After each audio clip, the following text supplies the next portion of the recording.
கடைசியில எங்களால இன்டர்நெட் இதாகி போச்சு, ஸ்லோவாகி போச்சு. எங்களுக்கு ஒன்னும் ஹை ஸ்பீட் இன்டர்நெட்ல எங்கிட்ட இல்ல. ஒருத்தன் கேக்குறான், நீ ஆர்எஸ்எஸ் காரனா பிஜேபி காரனான்னு கேக்குறான்.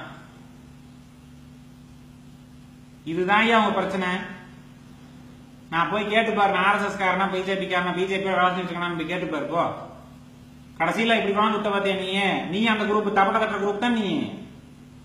இங்க பாரு, இது என்ன ஆர்எஸ்எஸ் காரனா, இவன் ஆர்எஸ்எஸ் காரனாவே, இவன் பிஜேபி காரனாவே?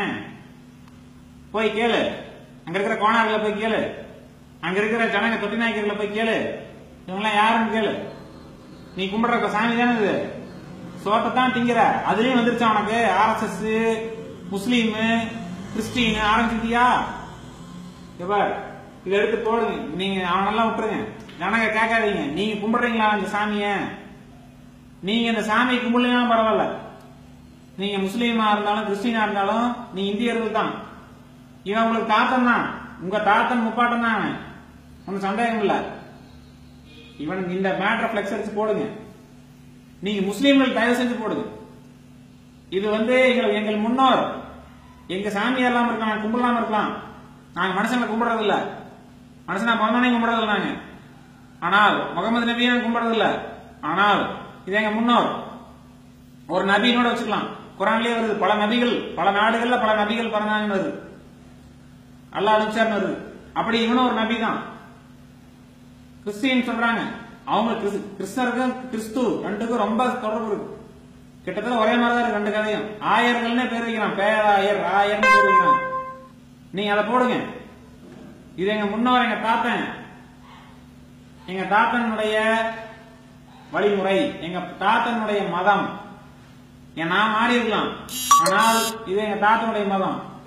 ஜல்லிக்கட்டு நடந்தாகணும், இந்த அமெண்ட்மெண்ட் குவாஸ் ஆயிரும். கிறுக்குத்தனமான ஒரு சட்டம் இது.